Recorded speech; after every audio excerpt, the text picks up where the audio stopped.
hima diddeen du'an didduu.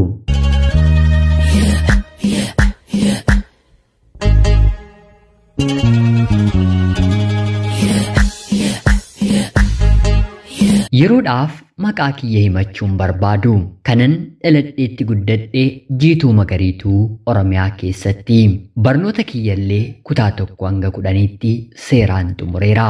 Maatiin kiyya akka magaala keenyaatti sooressa tokkoffaadha.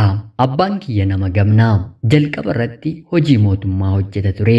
Booddee garuu obboloota koo dubartootaa warra hangafa arfan gara biyya hambaatti erguun maallaqa waggaa 2 hojjetan walitti qabee konkolaataa bitee obboloota koo warra biyya hambaa deemaniifis nuyi warra mana jirruufis jireenya bareedaa fuuldura keenyaaf akka jiraannu jabeessee hojjechuu jalqabe.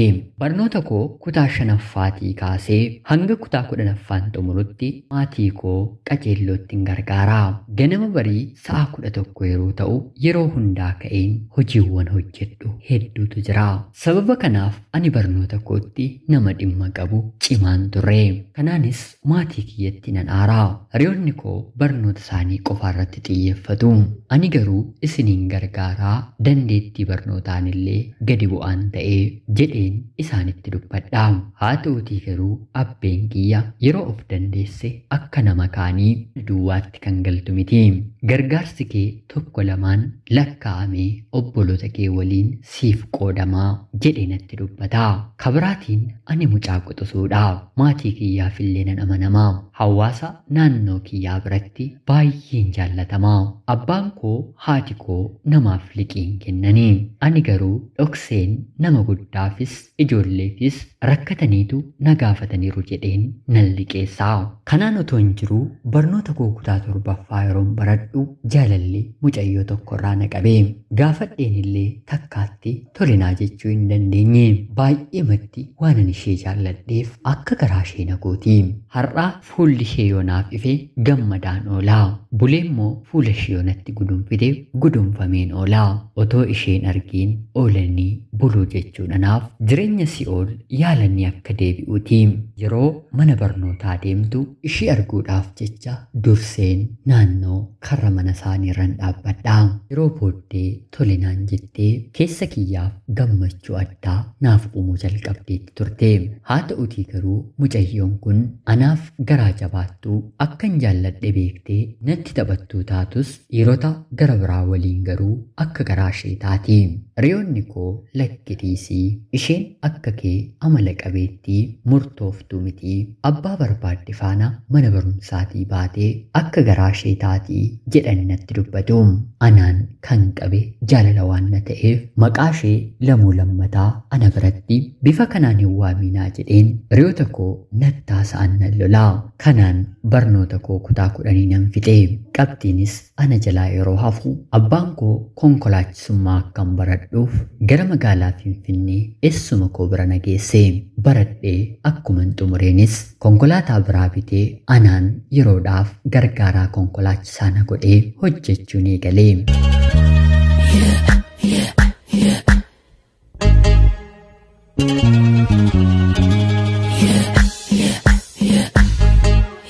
Yeroo kanatti ture jaalalleen koo kutaa 8ffaa barachaa jirtu kuni bilbila bitattee kanan duraan ijaan guyyaa guyyaan argeen gurraan guyyaa guyyaan dhaga'ee aaraa gaddaa ture. Baay'ee akkana jaallattu dhiira kamuu waliin hariiroo jalqabdee akka hin beekne nattaasa'uu kan eegalte. Anis keessa kootii waan ishee jaalladhuuf hojiin bakka ani jiru yoon jiraanne konkolaataa qabadheen gara biyyaatti ishee arguuf yeroo gaarii waliin dabarsuuf nan galan ture. Bifa kanaan waggaa 2 waliin dabarsine. Uffata barbaadde magaalaa Finfinneetiin bitaa fi maallaqa barbaadde akkaawuntii ishee irratti ergaa. Kanan hojjedhu jedhame dabarseen halkaniif guyyaa waan hojjedhuuf waan isheen barbaadde guutuudhaaf yeroo kamuu qophaa'aa ta'een ishee eegaa.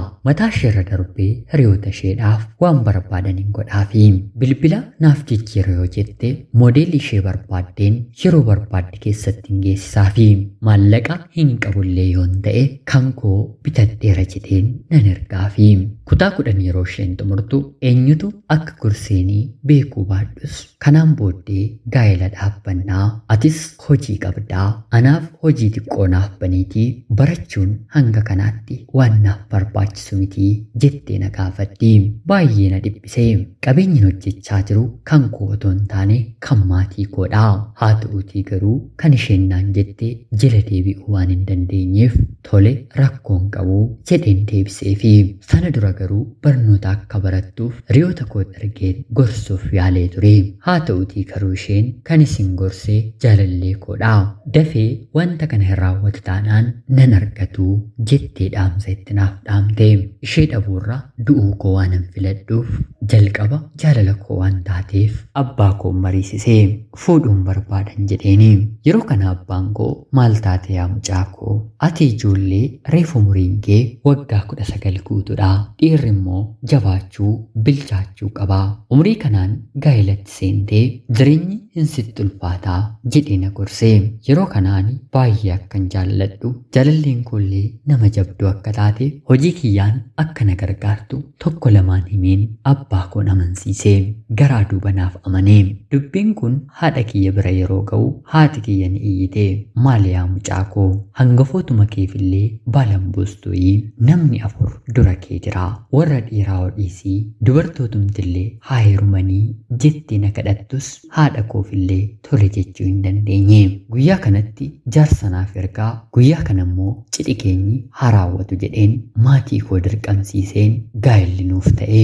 Abbaan kiyyas ijoollummaa kootii kaasee abdii naaf kennaa kan ture konkolaataa tokko naaf bitee. Naannoo Bishooftuu mana kireeffannee biyya keenyarraa fagaannee jiraachuu jalqabne.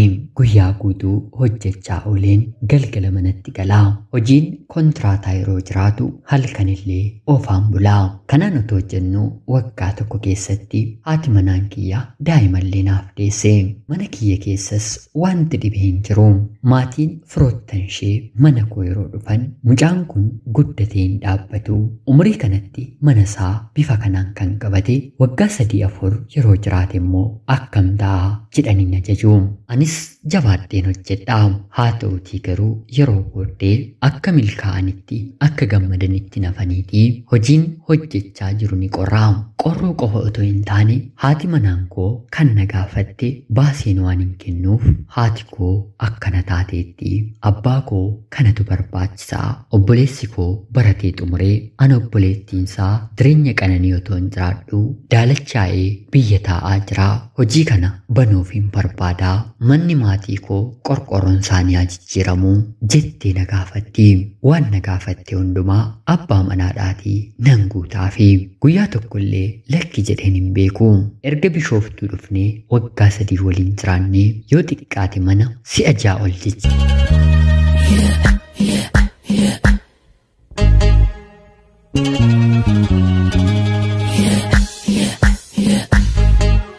Maatii ishee waliin malee maatii koo waliin gonkumaa waliin galtu.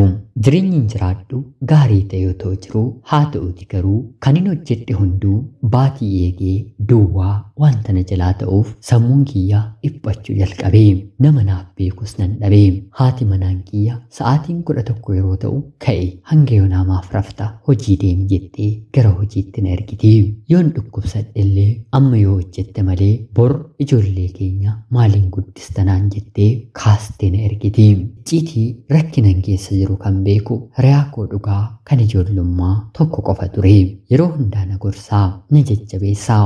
Waggaa 24 yeroon fixu dhiibbaa dhiigaa, sukkaaraa fi dhiphachuu hamaa ta'etu dhukkubni narratti argame. Yaalaan na yaalirree bifa kanaan jireenya kee hafe kan jiraattu yoo ta'e umriin kee gabaabaadhaa jedhee natti dubbate. Hangam jireenya qananii jiraachaan jiraadhus keessi koo garuu miidhamaa dhufe. Kanaan otoon jedhu guyyaa tokko na dhukkubee mana yaalaa yeroon deemu kaleen naaf dabalame. Baatii tokko oliif boqonnaa fudhachuu akkan qabu doktariin natti hime. Yeroo kanaanis hojii dhaabeen namatti kenneen mana taa'uu yeroon jalqabu haati manaan koo faara na dhawwatte. Takkaa gaggabeen kufaa, takkaa lafaan na maraa.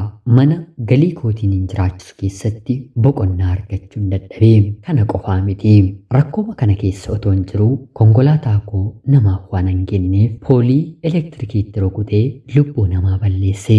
Akkuma dhagaheen konkolaachisaanis waan na badeef anis nan badee konkolaataan koos qabamte.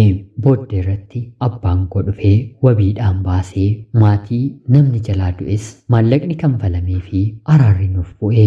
Ta'us garuu sanaan booddee gara hojiitti deebi'uu waan hin dandeenyeef haadha manaa kiyyaatiin jalqaba mana jirru keessaa baanee gatii xiqqaadhaan haa kireeffannu jedheen gaafadhaanii. Yeroo kanatti isheen dhalli namaa ol deema malee gad hin deemu, ati bahi malee mana kana ani hin bahu jettee naaf deebiste. Toleshi erga kana ta'ee daa'ima naaf kennee haadha kootti hin kennadhaa, ofii kiyya guddisuu miti jiraachuu dadhabeera jedheen gaafadhaanii. Yeroo kanas na loltee ani otoo hin du'iin daa'ima koo maatii keetti kennita jettee na loltee. Mucaan kun hojii kana jijjiiruu qaba jedhee abbaan koo konkolaataa gurguree maallaqa isaa akkaawunti koorra galchee. Yeroo kanatti haati manaan koo anaan amanuu dadhabdee walakkaan isaa akkaawuntii koorra haa galuu yookiin immoo buukii maqaa keenyaan haa banannu jettee na gaafatti. Waan kanas abbaa kootti yeroon himu amma keessa baateetti konkolaataa kana bitee kan siif kenne anadha. Qabeenyi hiramuu danda'u waliin kan horanidha. Burcuqqoo soofaa bittan lamatti rachuu dandeessu. Kan ammoo maaltu fide isin ijoolleedha walii galaatii jiraadhaa malee jechuun dheekkamsa gorsaa lamaan keenyaaf yeroo qoodu haati manaa kiyya harka koo miilla koo jechuu jalqabde. Gorsi maatii ishee karaa duubaa baay'ee ulfaataadha. Yeroo kanatti adda ba'uunis daa'ima keenyaaf gaariin ta'u jedheen irraa fagaachuu murteesseen biyya hambaa deemuun barbaada jedheen gaafadhaanii. Yeroo kanatti isheen gammaddee gaariidha hojjedhuutii waan dhabnee jiru kana nuuf deebisii jettee naaf deebiste. Har'a boriin jennee maallaqa narra jiru gara abbaa kootti dabarseen baatiidhaan qarshii 4,000 kenniifii jedheen gara Saawuz Afrikaatti godaanuuf Keeniyaan galee. Har'allee naaf hin milkoofne, haa ta'uutii garuu rabbiif galanne haa ta'u. Gubaatii jireenyan jiru keessaa baheera. Haati manaan kiyya baatii 4 iseen dhufe keessatti meeshaa mana keessaa gurgurtee mana keessa jirtu jijjiirtee waan hunduma balleessiteetti. Yeroon bilbiluu fi dheekkamsa horiisa malee waan hin beekneef nagaa kiyya argachuuf irraan fagaadhe. Gaariin mataasaaf hin ta'u jedhama mitiire. Kunoo qabeenyuma maatii koollee seeraan itti fayyadamuu dadhabeen godaansarran jira. Bor haadha manaa koo waliin jireenyi koo maal akka ta'u hin beeku. Haa ta'utii garuu umriin koo gabaabbachuu akka hin barbaanneef asuma rakkadheen biyya namaa keessa kadhadheen jiraachuu naaf wayya malee kaayyoo gara biyyaatti deebi'uu hin qabu. Ana obboleessa keessan biyya hambaarraatii. Bor maal akkan godhu akkamiin akkan jiraadhu yaada keessan naaf qodaatii humna naaf kennaa. Ulfaadhaa nagaatti galatoomaa.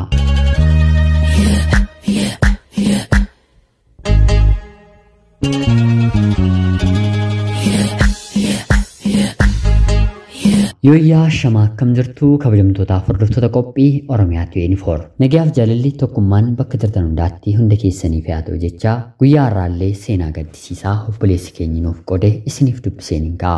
Akkasin irraa barattaniif hubannoo cimaa ta'e tokko irraa argattan homaa shakkii tokkollee hin qabu. Obboleessa keenya seenaa kee kana nuuf qoduu keetiif guddaa galatoomsiin jecha kabajamtootaaf hordoftoonni qophii Oromiyaa 24 seenaa isaa dhaggeeffattan yaada jajjabinaa komentii jalatti akka qoddanii fi kabajaan isin gaafadha.